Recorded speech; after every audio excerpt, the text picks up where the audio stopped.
La présence de Dieu est effective au milieu de nous et s'il vous plaît, ou s'il nous plaît, ne perdons aucun cheveu de cette présence de Dieu au milieu de nous. Continue de recevoir cette édification, le cadeau de sa présence au milieu de nous. J'étais comme pressé cette semaine à vous apporter ce message avant notre liturgie de tous les dimanches, des témoignages, avant la Sainte Seine, avant tout ce qui reste à faire avant midi, avant que nous nous séparions. Voilà.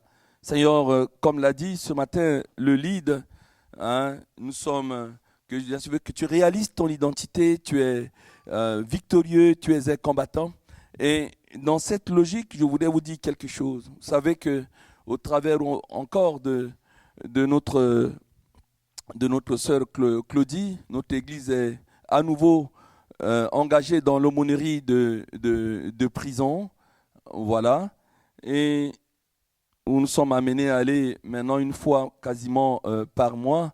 Vous savez que lorsque vous êtes condamné à mort parce que vous avez fait un crime, votre seul rêve, la seule possibilité qui vous reste, sinon chaque jour qui passe, vous savez que vous allez mourir en prison, la seule possibilité qui vous reste, c'est de penser à un dispositif qui est dans la loi de ton pays, en tout cas pour la loi de notre pays de cœur, de référence en ce qui me concerne, mon pays de choix, la France, ma seconde nation, eh bien, la loi de ce pays a prévu que le président de la République, à l'heure actuelle, Emmanuel Macron, a le droit de gracier qui il veut. Qui il veut. C'est-à-dire quelqu'un qui est condamné à mort, puisque dans notre pays, il n'y a plus de peine capitale. Dans d'autres temps, quand tu faisais quelque chose, eh bien, on te coupait la tête. Et vous savez où on coupe la tête? À Cergy, là où il y a le quartier de la justice. La ville n'était pas encore faite, c'est de l'histoire, mais vous devez aller à la mairie, connaître l'histoire de vos villes, si vous voulez aller plus loin dans la profondeur des prières et l'intercession de vos villes, telles que Jérémie nous le conseille dans Jérémie 29, priez pour vos villes, priez, voilà. On voit des esprits de suicide qui sont comme ça, parfois dans certaines villes, mais parce que dans les temps anciens, c'était des endroits qui étaient consacrés à la décapitation et les esprits de mort ont fait leur siège en ces lieux. Je ferme la parenthèse. Vous avez compris que ce matin, le Saint-Esprit veut, quand tu vas sortir de ce lieu, que tu te reconnaisses comme un gracier. Quelqu'un qui a reçu une grâce. Mais pourquoi le pasteur parle de la prison? Moi, je n'ai pas fait de crime. Oui, Adam et Ève ont péché. Et Ésaïe, qui est le prophète qui a prophétisé sur la croix, ce qu'il a dit est exactement arrivé. Rappelons-nous ce prophète qui a dit « La Vierge enfantera ». On l'a pris comme un fou, mais la Vierge a enfanté. Il a prophétisé, lisez Ésaïe 53, tout ce que nous avons vu vivre le Christ sur la croix du Calvaire, il l'avait déjà dit. Et au verset 6, il nous rappelle, Ésaïe 53, que nous étions tous perdus. Nous étions errants comme des brebis. Chacun suivait sa propre voie. Et c'est quoi notre propre voie? C'était la mort. Mais Dieu nous a fait grâce. Il a mis sur le Christ, a-t-il prophétisé, l'iniquité de nous tous. L'iniquité de nous tous. Dieu nous fait grâce d'avoir un théologien de haut niveau au milieu de nous ce matin. Je parle sous son contrôle. Le christianisme, l'évangile, c'est l'évangile de grâce. Il n'y a pas un autre évangile que ça. C'est l'évangile de grâce. Paul rappelle dans Éphésiens, vous êtes sauvés par grâce. Vous êtes un gracier. Ce n'est pas par ton mérite, ce n'est pas par tes propres œuvres. Tu n'obéis pas pour être sauvé, mais tu obéis parce que tu es déjà sauvé. C'est l'évangile de la grâce. Et ce matin, mes frères et mes sœurs, juste en 3 points, comme en 3D, en 3 dimensions, je voulais nous rappeler ces principes. Mais avant, pouvez-vous répéter après moi? Tout est grâce. Ça va être interactif, vous allez le dire avec beaucoup de conviction. Tout est grâce. Ce n'est pas tout le monde qui l'a dit. Je vais accorder une seconde chance, mais vous avez la liberté de ne pas le dire. Tout est grâce. Alors, je ne sais pas si tout le monde l'a dit ou quelqu'un ne l'a pas dit, mais je parle de l'hypothèse que quelqu'un, car nous sommes des Français, on est toujours têtus. Il y a même un parti qui s'appelle Insoumis. On est des insoumis. Voilà. Et on est content comme ça. On est des insoumis. Et donc, Ange, qui revient de ses vacances au grand plaisir de son pasteur, tu me manquais, I miss you. Va nous projeter 1 Corinthiens chapitre 4, verset 7. Si jamais quelqu'un a du mal à dire que tout est grâce, eh bien cette question, bien sûr, nous est destinée à tous, mais à toi en particulier. La Bible pose une question ce matin pour celui qui hésite à dire avec conviction. Peut-être que même tu l'as dit, mais tu l'as dit par respect, parce que vous êtes vraiment respectueux, poli. Que Dieu vous bénisse. Voilà. Mais il faut que tu le dises avec conviction, il faut que tu crois comme une révélation, une véritable révélation, que tout est grâce. La grâce est une faveur imméritée. La grâce, c'est on t'a épargné de quelque chose, on t'a pardonné, on t'a excusé, alors que tu ne méritais pas la chose, mais ça t'a été donné. Il n'y a pas une autre définition simple. Paul pose la question, comme un dimanche matin, comme ça, il était en face d'un auditoire de Corinthe, et il leur pose une question, il prêchait sur la grâce, et il a dit, mais car qui est-ce qui te distingue? Non mais franchement, c'est une question qui a dit ça à chacun de nous, Vous savez qu'on est habitué à des cultes interactifs, Il pose la question, depuis Fidèle là-bas, depuis le pasteur Dany, depuis sa charmante épouse ici, jusqu'à Clauson, Valdez là-bas. Il dit Clauson, Valdez, Francia avec des couleurs qui viennent, qui friment avec. Qu'est-ce qui te distingue de ton voisin ou de ta voisine? Je répète la question. Qu'est-ce qui te distingue de ton voisin de gauche ou de droite? Tu dis, ce qui me distingue, c'est que je suis plus beau. C'est peut-être vrai. Mais peut-être que ton voisin de gauche va être plus beau que toi. Ou ton voisin d'en face va être plus beau que toi. Aujourd'hui, je suis voisin à vous, moi je suis très beau. Vous ne pouvez pas me dire autre chose. J'ai cru comme ça depuis longtemps. Et si vous êtes plus beau que tout le monde dans la salle, je vous demande simplement de vous mettre dehors. Vous faites le badaud, vous allez trouver quelqu'un qui est plus beau que vous. C'est comme cela. Qu'est-ce qui te distingue?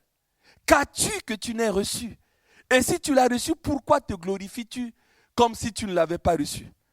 Il dit, mais pasteur, il y a quelque chose qui me distingue. Je suis marié, elle n'est pas mariée. Oui, mais c'est une grâce que tu sois marié. Le réalises-tu? Est-ce que c'est parce que tu es plus belle que ta sœur que tu t'es mariée? Est-ce que c'est parce que tu es plus beau que ton frère que tu es marié? Le crois-tu? C'est une grâce. D'ailleurs, quand tu te maries, tu t'étonnes même pourquoi cet homme m'a choisi. Parce qu'il y a quand même beaucoup de petites bombasses. C'est une expression de jeune qui existe.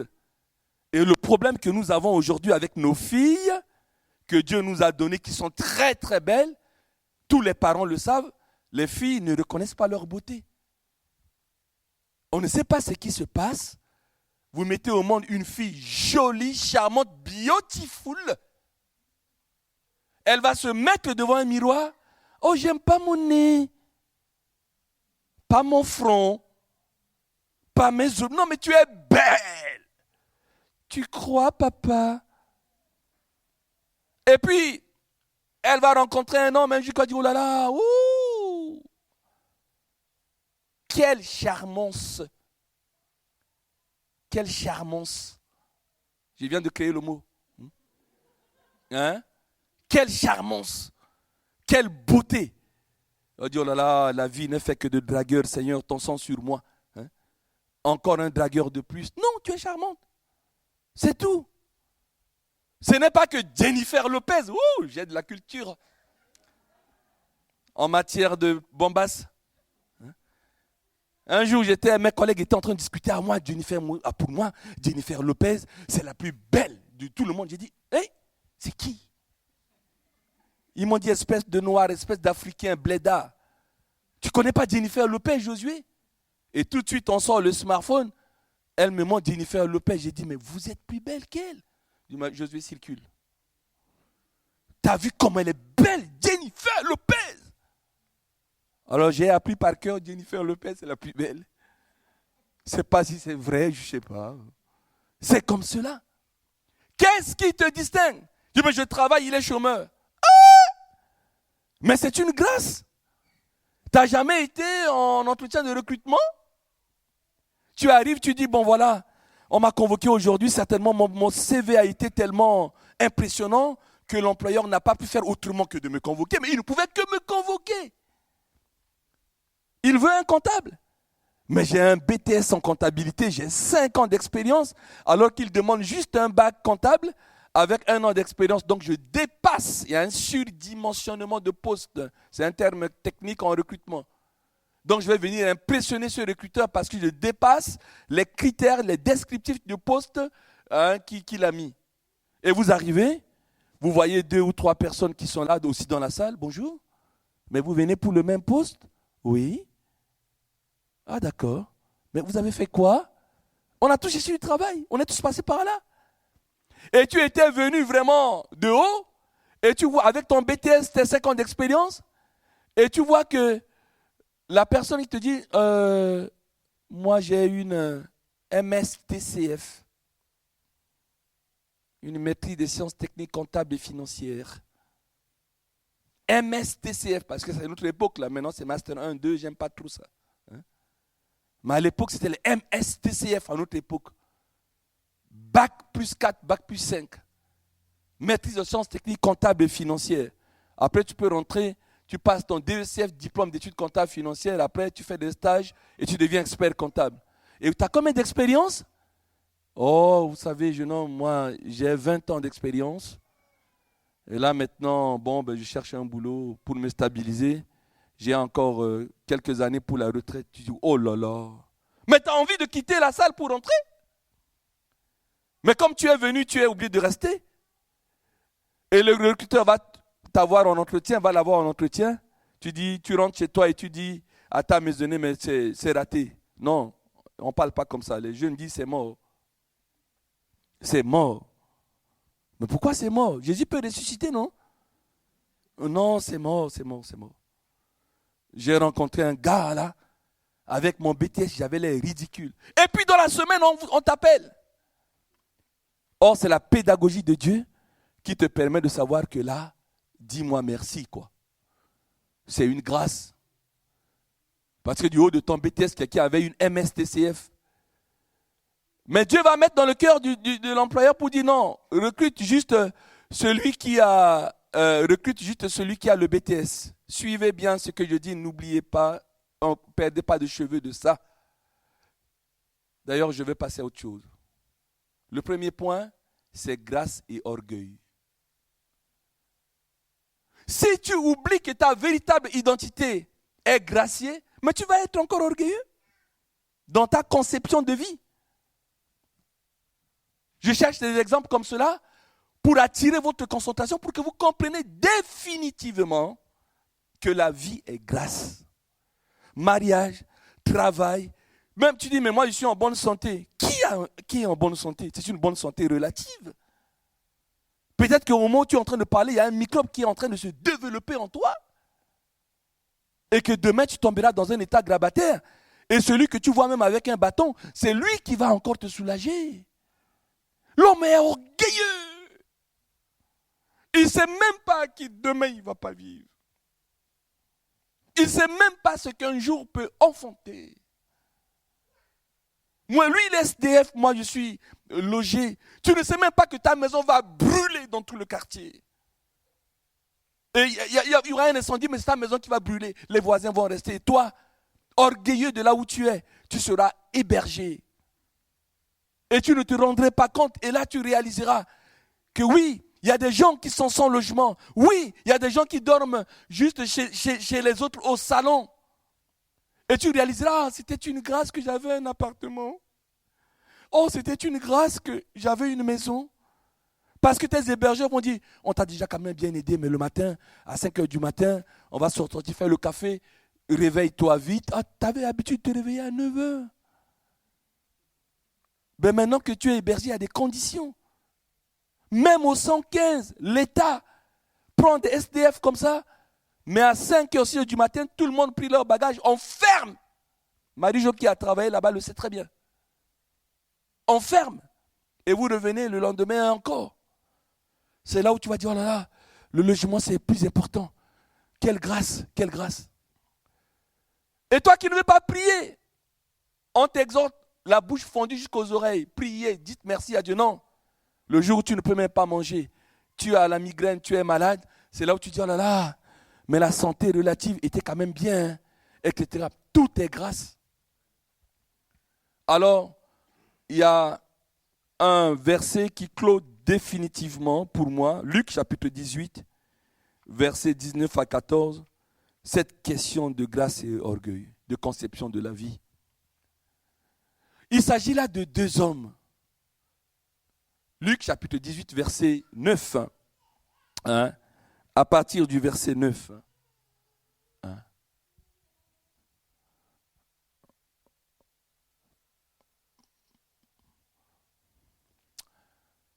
Il dit encore cette parabole en vue de certaines personnes. Ça, c'est Jésus. Hein, se persuadant. Ça veut dire que les gens avec qui il discutait, Jésus a réalisé qu'il se persuadait ces gens-là. Le texte ne nous dit pas c'est qui, juif, grec ou non, mais le texte dit que, il dit encore cette parabole en vue de certaines personnes se persuadant qu'elles étaient justes et ne faisaient aucun cas des autres. Verset 10, deux hommes montèrent au temple pour prier. L'un était pharisien. Pharisien, c'est vraiment la catégorie du chrétien pieux. Hein, voilà, le meilleur, quoi, celui qui pratique la loi. Il n'y a pas meilleur religieux que le pharisien à ce moment-là. Et l'autre publicain. Publicain, c'est inspecteur d'impôts. Hein, c'est quelqu'un qui est un peu traître. Voilà. Vous savez que les Romains ont pris, sont allés coloniser les Juifs, et puis voilà, ils ont nommé un gouverneur là-bas, et puis les gouverneurs ont nommé des inspecteurs d'impôts, ils vont faire la poche des autres, qu'ils donnent à ce gouverneur, hein, et ce gouverneur envoie à l'empereur ici à Rome, etc. Donc quand tu étais inspecteur d'impôts, tu étais méprisé, tu étais un peu traître, tu collabores avec ceux qui sont venus nous commander, nous coloniser, piquer nos sous, donc c'était mal vu. Et Jésus va dire que deux hommes montèrent au temple pour prier. L'un était pharisien et l'autre publicain. Verset 11. Le pharisien, coucou, debout, priait ainsi lui-même.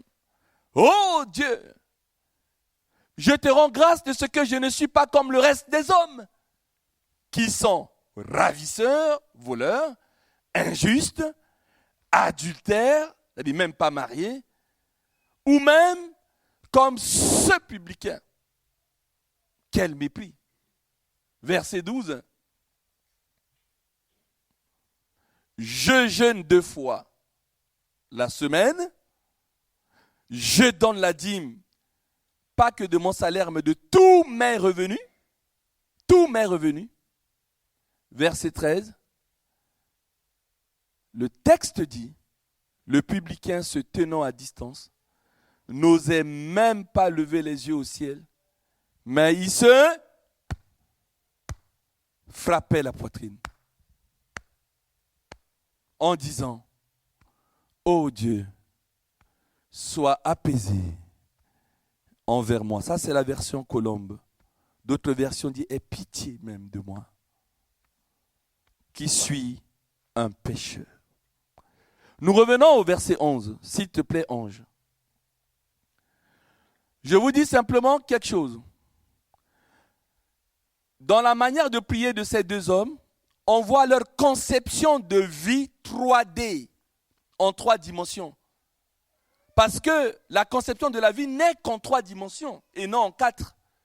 C'est la conception que tu as de toi-même, la conception que tu as sur les autres et la conception que tu as de Dieu. C'est tout. Et à travers de leur prière, on voit leur conception 3D. Est-ce que le premier qui prend la parole, ce pharisien, ce religieux, je vous assure, il ne sait pas, il ne veut pas, il n'a même pas envie qu'on l'appelle un gracier. Quand on fait, monsieur le théologien, l'exégèse de ce chapitre, peut-être qu'avant que vous retourniez en Afrique, vous allez revenir là-dessus pour apporter le corrigé de ce que je fais, de dire. Mais quand on fait l'exégèse de ça, on se rend compte que ce gars, mais il est tout sauf gracié. Le pharisien debout.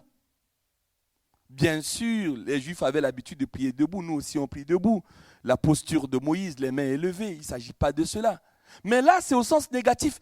Debout, c'est un peu comme Matthieu 6, où Jésus disait que ne faites pas comme des hypocrites qui aiment dans les temples à être debout pour que les gens puissent les voir. C'est-à-dire qu'il est debout dans une espèce de fierté. Voilà, parce qu'il y a debout et debout. Hein? Voilà, debout et debout. Là, c'est l'autre debout, là. Hein? Priez ainsi en lui-même. Oh Dieu, je te rends grâce. Dans l'autre version, c'est marqué, je te remercie. Vous voyez que même on peut remercier Dieu avec de l'orgueil. Là, il l'a remercié, pas de manière pure, pas de manière reconnaissante, mais il l'a remercié de manière hautaine. Oh Dieu, je te rends grâce, je te remercie de ce que je ne suis pas comme le reste des hommes. On voit sa conception des autres, de ses prochains. Lui, il est sup, eux, non. Je ne les comprends pas. Je ne suis pas comme le reste. Ouais, c'est ce genre de remerciement. Vous allez comprendre un peu le verdict qu'il n'y a pas de réseau dans son smartphone. Là. Parce que la prière, c'est du smartphone. Et aujourd'hui, la grande peur dans le monde entier, c'est quoi la grande peur? C'est l'homophobie, c'est ceci, cela. La grande peur, c'est quoi? C'est la nomophobie. Vous connaissez la nomophobie? La nomophobie, c'est la peur excessive de se séparer de son téléphone. Ou la peur d'avoir son téléphone et de ne pas avoir de réseau. Ce n'est pas du grec nomos, hein? C'est un mot English. No mobile, no phone. Et phobie, peur. Hein? No phone, phobie. Phobia. Phobios, ce que vous voulez. La peur. Aujourd'hui, tu n'as pas le téléphone, mais tu es perdu. Je me rappelle, c'est jeune de Mulhouse qui a dit, pasteur, viens passer 4 jours avec nous. Je suis arrivé, je veux toujours escorter, j'ai pris une personne avec moi.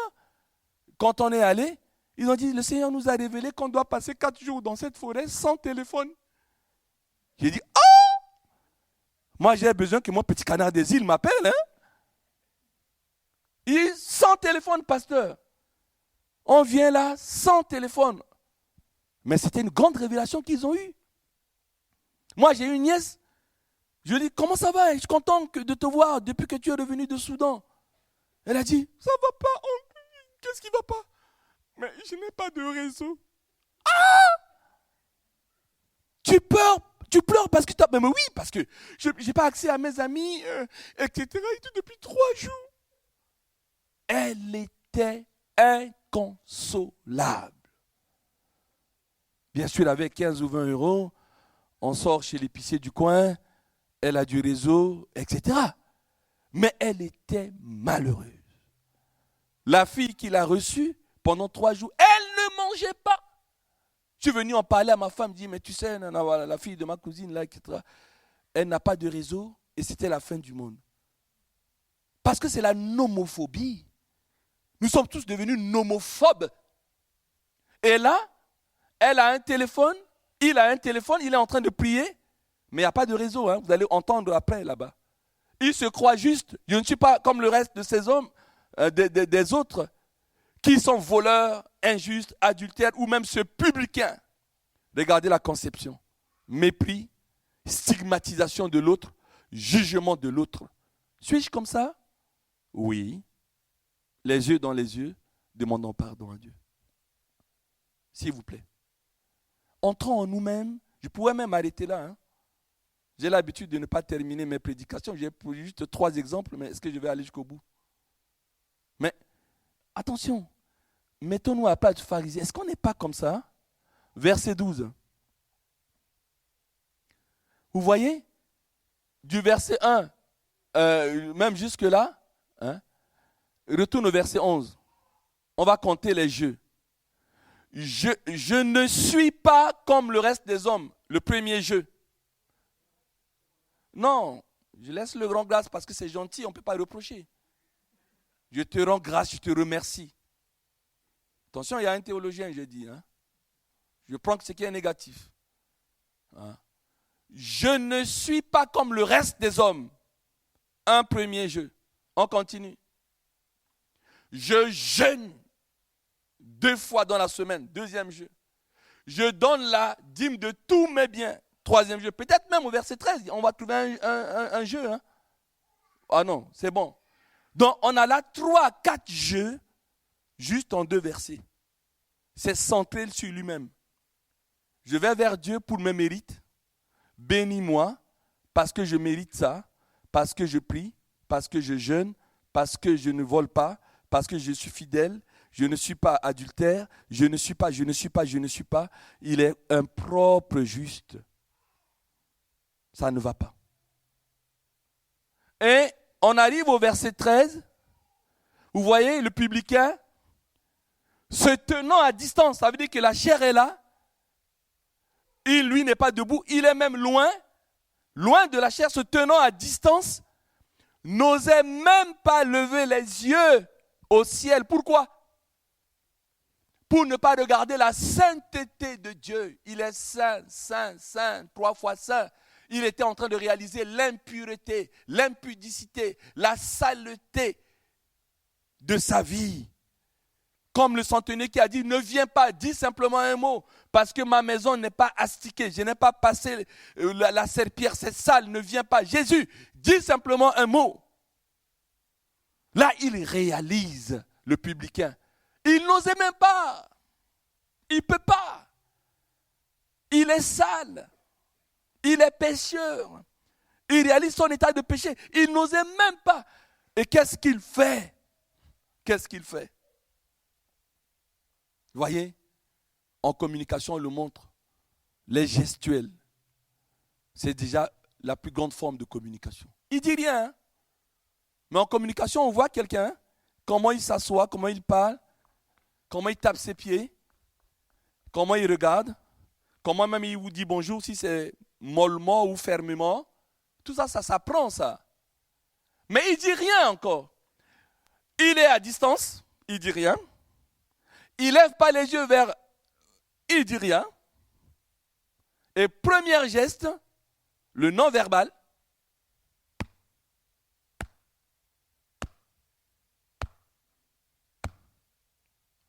On voit que c'est quelqu'un qui est entré en lui-même, qui réalise son état de péché. On voit sa conception, contrairement à l'autre, sa conception de Dieu. C'est un Dieu qui doit me bénir par mérite. On voit sa conception sur lui-même, je suis meilleur. On voit sa conception sur les autres, ils sont tous nuls, des pécheurs. Mais lui, il ne parle même pas des autres. Ce qui compte, c'est cette verticalité dans sa relation avec son Dieu. Il ne cherche pas à savoir comment vit le pasteur Souda. Il ne sait même pas comment vit son amie Blanche. Je suis là. Je ne sais pas que Blanche existe à ma droite. Je ne sais pas que mon voisin, collègue, ami et frère Souda vit. Moi, je suis avec Josué. Josué a rendez-vous avec Josué. Josué voit ses impuretés, même si les autres ne voient pas. Josué voit en lui ce qui attriste Dieu. Josué n'arrive pas à lever les yeux pour regarder même au plafond. Dieu est saint, saint, il ne veut pas. Qu'est-ce que je fais? Je suis avec moi-même. C'est-à-dire la conception que j'ai de moi-même, je me reconnais pécheur. Et la seule phrase que je vais dire, oh Dieu! Et quand je dis oh Dieu, nous l'avons dit au début de nos cultes, que ton nom soit sanctifié. Quand il dit oh Dieu, il est bloqué. Il dit est-ce que ma vie sanctifie Dieu? Et il réalise que non, puisqu'il y a une virgule. Oh Dieu! Il réalise encore. Il ne peut pas dire je suis meilleur, je ne suis pas voleur, je ne suis pas ravisseur. Il réalise et il dit quoi? Aie pitié de moi. Il dit quoi? Sois apaisé. Accorde-moi ta grâce. Je ne mérite pas. Sois apaisé envers moi. Et il le dit carrément, directement, clairement, qu'il suis un pécheur. Ce n'est pas aux autres de te dire que tu es pécheur. C'est à toi de te dire, mais qu'est-ce que c'est que cette église, dans le monde dans lequel nous vivons, où on est obligé de dire à quelqu'un, tu es pécheur. Il y a un problème. Moi-même, je suis déjà pécheur. J'ai tellement à faire que je n'ai pas à me préoccuper de quelqu'un. Nous ne jouons que le rôle d'avertisseur. Je dis, mon frère, ma soeur, voilà la situation, ta vie ne va pas. Mais je m'arrête là. Ou je te mets un peu de pression. Parce que la pression est un outil. Je l'ai appris à l'université française. La pression n'est pas quelque chose de mauvais. C'est un outil de travail. Il y a des gens qui disent, il me faut de la pression pour que j'avance. C'est ça. Mais une fois que j'ai conseillé, une fois que j'ai mis de la pression, je ne dis plus rien.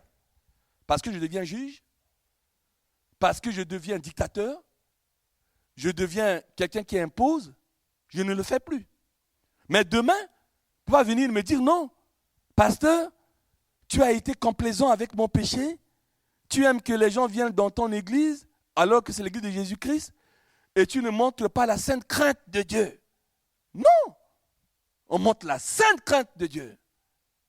Un évangile sans compromis, qui déteste le péché et qui demande à chacun de dire, nous sommes nés pécheurs, il est grand temps que nous recevons la grâce de Dieu et il est grand temps que le péché soit accidentel.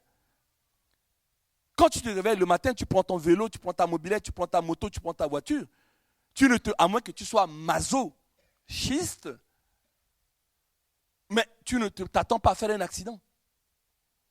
Et quand tu conduis et puis paf, il y a un accident, que fait-on? Dès qu'il y a un accident, on s'arrête tous. Pressés ou pas pressés. On sort un papier et on fait un procès verbal. On appelle la police pour dire, mais pourquoi il y a eu cet accident? Est-ce que j'ai bu? Ou l'autre a bu? Est-ce que j'ai violé un feu rouge? Ou l'autre a violé un feu rouge? Mais on doit savoir pourquoi il y a eu ça. Et spirituellement, c'est ça. Je ne dis pas qu'on ne pêche jamais. Non. Tous les jours, je demande pardon à Dieu pour mes péchés. Mais pourquoi je tombe là? Je vais poser un procès verbal de ma vie. Qu'est-ce que c'est que la vie chrétienne où on ne réalise pas qu'on est gracié? Et on doit demander la grâce de Dieu. Je dois au plus m'arrêter à 30. Donc, j'arrête là. Non pas parce que l'exégèse est terminée, mais c'est comme cela. Deuxième point, grâce et sanctification, ange, Jean chapitre 8, versets 1 à 11. Là, c'est tellement clair, je ne commenterai pas. Nous lisons l'autre verset et puis on s'arrête. Et madame la modératrice, vous reprenez le micro. Moi, mon boulot est terminé ce matin. Jean 8, versets 1 à 11. Jésus se rendit à la montagne des Oliviers. Mais dès le matin, il allait de nouveau dans le temple et tout le peuple vint à lui, comme le matin, là, aujourd'hui, s'étant assis, il les enseignait. Oh, l'enseignement. On continue. Verset 4. Alors les scribes et les pharisiens amenèrent une femme surprise en adultère, en flagrance. C'est-à-dire qu'elle ne peut pas... On peut accuser une femme d'adultère, mais lorsque tu vois la femme dans un lit ou dans une voiture ou je ne sais pas où, ou dans des herbes, je ne sais pas, en train de coucher avec un homme ou avec qui, je ne sais, mais elle a été prise la main dans le sac. Le texte est clair, il n'y a pas de débat, il n'y a pas de discussion. Elle a été prise en flagrant délit d'adultère. C'est-à-dire qu'on l'a vue, elle est nue, on ne peut pas dire autrement. Flagrant délit. On continue. Et la plaçant au milieu du peuple. Or, ce qui se passe, c'est que Jésus était en train d'enseigner, n'est-ce pas, comme ce matin. Et puis, il y a des gens qui viennent, ils viennent avec une femme. Alors l'auditoire dit, mais qu'est-ce qui se passe? Qu'est-ce qui se passe ça? Disent les Espagnols. Qu'est-ce qui se passe ça à qui? Qu'est-ce qui se passe ici, là? Et ils expliquent, on le place au milieu du peuple. Hein? C'est-à-dire, là au centre, on place cette femme et ils disent à Jésus, c'est-à-dire que tout s'arrête. Ça veut dire que l'enseignement que Jésus était en train d'amener s'est arrêté. Hein? Et ils disent à Jésus, mais cette femme a été surprise en flagrant délit. Je vous assure, comme moi j'ai une Bible, imaginez-vous, imagez. Vous n'avez pas dans ma Bible, les gens qui étaient là, ils ont fait, ils ont ouvert la bouche. Oh, c'est dans ma Bible. Vous n'en avez pas. Verset 5. Il rappelle à Jésus la loi. Moïse, monsieur le pasteur, dans la loi, nous a ordonné de faire quoi? De lapider de telles femmes. Toi donc, que dis-tu? Mais Jésus n'est pas venu abolir la loi. Il est venu l'accomplir. Donc il pouvait dire simplement, mais appliquons la loi. Cette femme allait être lapidée immédiatement. Et puis l'affaire est terminée. Or, que dit Jésus? On va voir une belle démonstration de la grâce. La femme, elle est prise de flagrant délit. Elle ne peut pas discuter. Verset 7. 6, il disait cela pour l'éprouver, afin de pouvoir l'accuser. Mais Jésus s'étant baissé, ils vont l'accuser pour dire qu'il n'applique pas la loi. Hein? C'est ça l'accusation. On veut voir si ce pasteur-là applique la loi. Et donc Jésus, il a compris cela. Il s'étant baissé, écrivait avec le doigt. En fait, il continue d'écrire son enseignement. Parce qu'au début, il enseignait. Donc il était en train d'écrire encore un enseignement. Verset 7. Comme il continuait, il ne lâche pas l'affaire. Il ne lâche pas l'affaire, il ne lâche pas le morceau. Comme il continuait à l'interroger, il se releva, exaspéré, naturellement, et leur dit, bon ben écoutez, j'étais en train d'enseigner. Vous êtes venus, vous m'avez interrompu. Je n'ai rien dit. Vous avez amené cette femme. Vous avez dit ce que vous voulez dire. Je n'ai rien dit. Mais je continue puisque j'ai un temps d'enseignement à faire. Vous continuez, vous m'exaspérez. Alors écoutez, que celui de vous, il applique la loi là. Hein? Mais que celui de vous qui est sans péché, puisqu'il s'agit d'un péché là, sans péché, jette le premier pierre contre elle. Mamma mia! Mamma mia! Mais quelqu'un d'entre eux pouvait venir comme ça, prendre un caillou, et comme on a fait pour Étienne, la lapider puisque je suis juste. Et lapider, et comme ça, un autre qui est juste, on lapide, l'affaire est claire. Qu'est-ce qu'on va accuser Jésus? On ne peut pas l'accuser. Celui qui d'entre vous est juste, prend la première pierre, puisque la loi le dit. Moi, je ne contredis pas la loi de Moïse, jette la première pierre à la dame. C'est tout. Verset 8. Et s'étant à nouveau baissé, il écrivait l'enseignement naturellement sur la terre. Il était en train de faire ces trucs. Quand ils entendirent cela, accusés à leur tour, hein, par qui? par leur conscience. C'est-à-dire à ce moment-là, chacun voit dans le secret les péchés qu'il fait et où il n'a pas été pris en flagrant délit. Dans ma Bible, il est marqué que plusieurs d'entre eux faisaient l'adultère. Mais comme on ne les a jamais pris en flagrant délit, ils se mettent à accuser et à crier. Parce que souvent, quand on dit, moi dans mon pays, où il n'y a pas beaucoup d'électricité, et dans le quartier, vous allez voir quelqu'un parfois comme ça, vous êtes en train de discuter, et puis quelqu'un qui surprend comme ça, qui vole un sac, et qui fouille avec. Et donc vous restez comme ça, vous dites, hé, au voleur, au voleur. Et lui, le voleur, quand il court, pour qu'on l'attrape, il dit, au voleur. Lui-même crie au voleur. Alors du coup, on ne sait plus. On voit des gens courir, mais on ne sait pas qui est le vrai voleur. Hein? Parce que tout le monde crie voleur, voleur, voleur, voleur, voleur, voleur, voleur. Attrapez-le, attrapez-le, attrapez-le, attrapez-le, attrapez-le. Attrapez-le, attrapez-le. Mais on va attraper qui? On voit quelqu'un dire attrapez-le. Et puis on pensait que c'est Joël, parce que c'est un malgache. Dieu me pardonne. Mais le malgache crie tout de suite, attrapez-le, c'est Évangéline.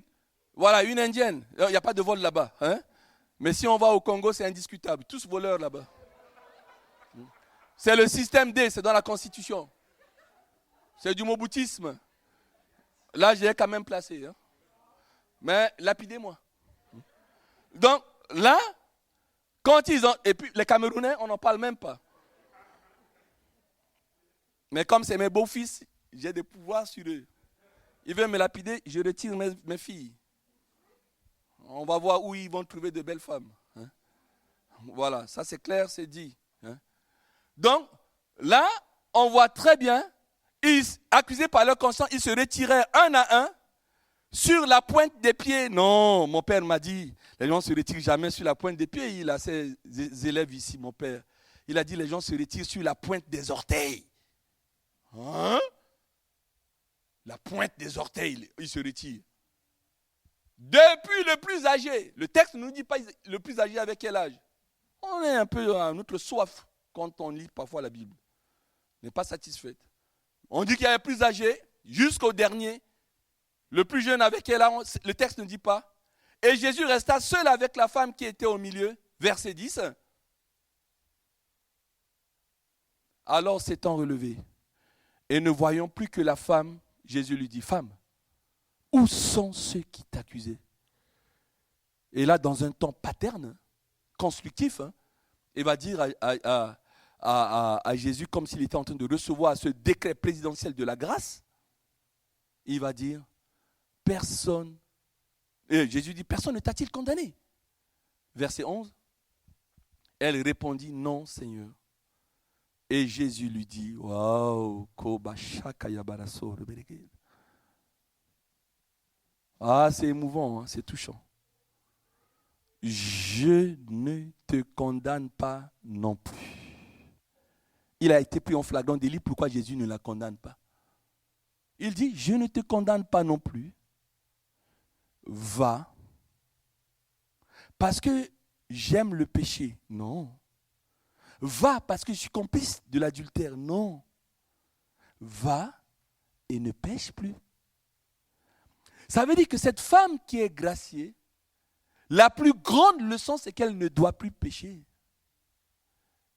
Elle doit tout le temps de sa vie se rappeler que l'adultère n'est pas bon parce qu'elle a frôlé la mort. Elle a frôlé la lapidation. Mais si on ne réalise pas comme ça, trouvez-vous normal que dans nos églises, on continue de dire aux gens, ne pêche pas? Non. C'est aux gens eux-mêmes de réaliser qu'ils sont graciés et qu'ils ne doivent plus pécher. Ah là là.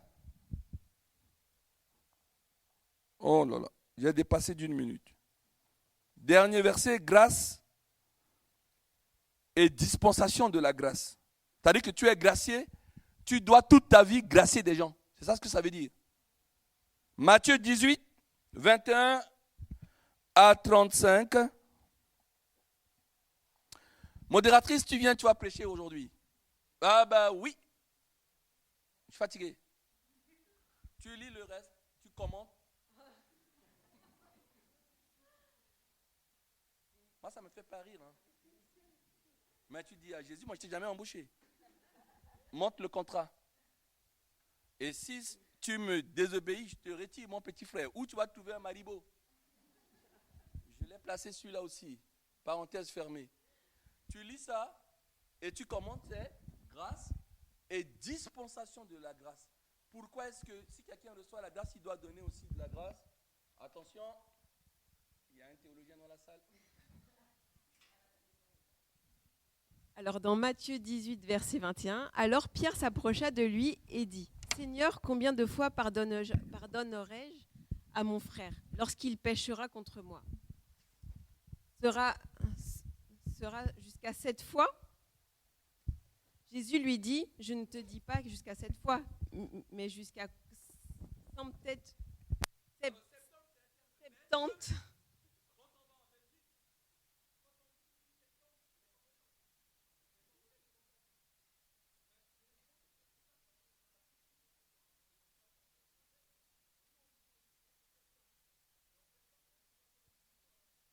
Mais jusqu'à 70 fois, 7 fois.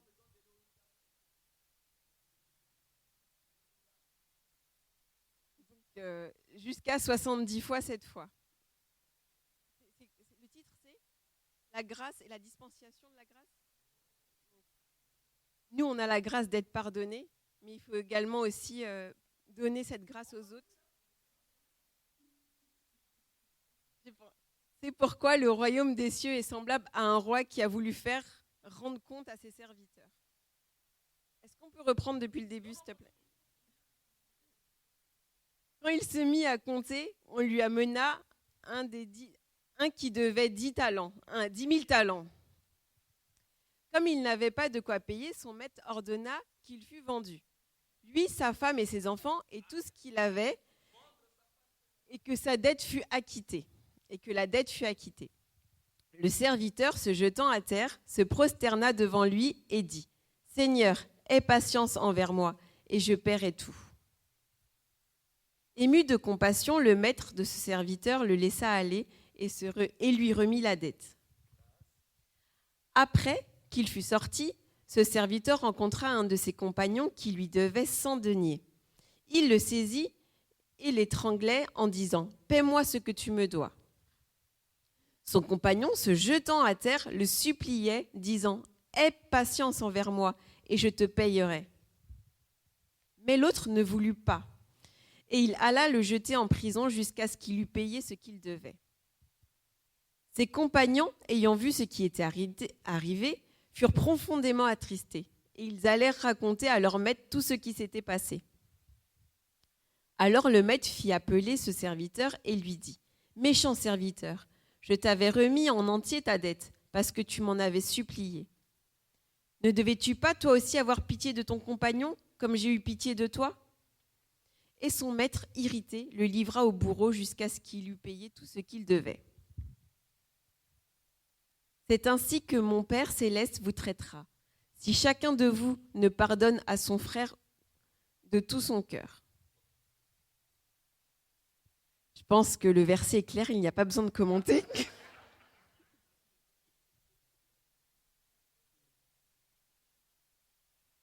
Que Dieu nous fait grâce, mais nous devons aussi avoir compassion les uns des autres, nous soutenir, nous supporter. J'ai plus la référence, mais je crois que c'est le verset du jour qui dit « Supportez-vous les uns les autres ».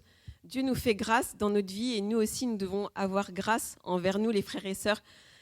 Il y a un de nos amis qui dit souvent les chrétiens, c'est la seule armée où on peut abattre nos propres combattants, quoi. On s'abat entre nous, on ne se supporte pas, on a du mal à avoir compassion les uns des autres, alors qu'au lieu de nous enfoncer, nous devrons plus nous aider à nous relever et à nous supporter.